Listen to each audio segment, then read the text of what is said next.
warahmatullahi wabarakatuh. Para hadirin yang saya muliakan, pada hari ini saya akan menyampaikan satu ceramah ringkas yang bertajuk Bijak Mengurus Masa Kehidupan Lebih Produktif. Seperti yang kita semua maklum, pengurusan masa adalah perkara yang amat penting dalam kehidupan seharian kerana ia merupakan aset yang sangat bernilai. Semua perkara bergantung kepada ketentuan masa, sama ada ia memberi keuntungan ataupun kerugian. Siapakah yang menentukannya? Kitalah diri sendiri yang menentukannya, sama ada masa yang kita lalui sehari-harian menguntungkan kita atau merugikan. Bab kata pepatah Melayu, masa itu emas. Selain itu juga, pepatah Arab ada menyebut, masa itu ibarat pedang. Jika kamu tidak memotongnya, nescaya ia akan memotong kamu. Yakni, sekiranya kita manusia tidak berusaha untuk mendahulunya dalam maksud mengejar kepentingan dunia dan akhirat pada setiap masa, maka masa pasti akan mendahului kita. Yakni kita akan mengalami kerugian yang besar kerana membiarkan masa berlalu tanpa diisi dengan perkara yang bermanfaat. Bahkan, Allah Subhanahu Wa Taala juga telah menjelaskan di dalam Al-Quran tentang kepentingan masa. Seperti firman-Nya, demi masa, sesungguhnya manusia itu di dalam kerugian, kecuali orang yang beriman dan beramal soleh. Dan mereka pula berpesan-pesan dengan kebenaran dan berpesan-pesan dengan kesabaran. Surah Al-As ayat 1 hingga 3. Dalam ayat di atas, Allah bersumpah dengan masa bagi menunjukkan kepada manusia sekaliannya bahawa masa menjadi saksi terhadap berjaya atau gagalnya manusia, untung atau ruginya mereka. Manusia yang berjaya dan beruntung ialah manusia yang memanfaatkan masanya di dunia untuk beriman, beramal soleh, melaksanakan perintah Allah dan sebagainya bagi bekalan di akhirat. Manakala manusia yang gagal dan rugi ialah manusia yang mensia-siakan masanya. Berdasarkan dalil tersebut, maka Islam mengambil berat akan masa sehingga di hari akhirat nanti Allah akan mempersoalkan mengenai umur, yakni masa dan bagaimana ia diuruskan. Masa cukup berharga bagi manusia. Bagi mereka yang berkejaya, masa sudah tentu memainkan peranan penting kerana setiap saat yang dilalui akan ada tugasan dan urusan yang harus diselesaikan mengikut kejayaan masing-masing. Mereka yang cakna dan mengambil berat akan soal kepentingan masa akan menguruskan masanya dengan sebaik-baiknya. Masa tidak akan dihabiskan dan disia-siakan dengan begitu saja walaupun sesaat. Hal ini kerana jika mereka melakukan perkara-perkara yang tidak membawa apa-apa kebaikan, akan menghadapi pelbagai konflik dan juga penyakit di kemudian hari. Antara tanda-tanda penyakit yang melanda apabila gagal dalam menguruskan masa ialah mereka akan menghadapi pelbagai tekanan dan masalah dalam menyelesaikan kerjayanya.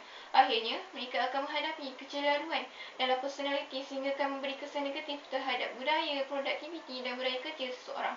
Bukan itu sahaja, di dalam laporan ada menyatakan bahawa budaya kerja masyarakat Malaysia adalah lemah dan produktiviti negara kita juga di tahap yang rendah. Oleh itu, demi menjaga kepentingan masa, Islam menganggap ia merupakan sebahagian daripada hidup manusia. Hadirin yang dikasihi sekalian, apabila dikaitkan dengan pengurusan masa, ia memberi maksud suatu ilmu yang berkaitan dengan teknik dan cara seseorang itu dalam mengurus, membahagikan atau mengatur masa sehariannya supaya dapat dimanfaatkan dengan sebaik-baiknya. Islam menyarankan umatnya menguruskan masa dengan cara yang terbaik dan cermat supaya suatu pekerjaan itu dilakukan dengan lebih berkesan dan berkualiti serta lebih produktif. Berhubung dengan pengurusan masa, kita hendaklah sentiasa memikirkan, adakah kita menggunakan masa yang diamanahkan kepada kita dengan sebaik-baiknya? Adakah kita melakukan sesuatu kerja berdasarkan pembahagian masa yang tepat atau adakah semata-mata kepada kepentingan tertentu? Hadirin yang dihormati sekalian, kebanyakan orang bersungut kerana tidak ada masa untuk melakukan sesuatu pekerjaan. Adakah itu benar? Jika benar, mengapa ada orang lain yang dapat menyelesaikan kerja yang sama dalam masa yang ditentukan? Jawapannya ialah kerana mereka tidak menguruskan masa dengan baik menyebabkan sesuatu kerja itu gagal dilaksanakan dan disiapkan pada masa yang ditetapkan. Namun, perlu kita sedari bahawa seseorang insan itu tidak akan berjaya memanfaatkan masanya sebaik mungkin tanpa mujahadah kerana ia berdepan dengan dua musuh utama sama ada dalaman dan luaran yang sentiasa mempengaruhinya untuk leka dan lalai di dunia dan mensia-siakan waktunya. Dua musuh yang saya ingin katakan ialah hawa nafsu dan syaitan. Kita sendiri sedar bahawa hawa nafsu adalah musuh yang paling mencabar bagi manusia kerana ia berada dalam diri kita. Hawa nafsu adalah teman setia manusia yang sentiasa mendampingi ke mana-mana sahaja. Namun, hawa nafsulah yang bakal menghancurkan manusia jika manusia itu lemah dan tidak bermujahadah.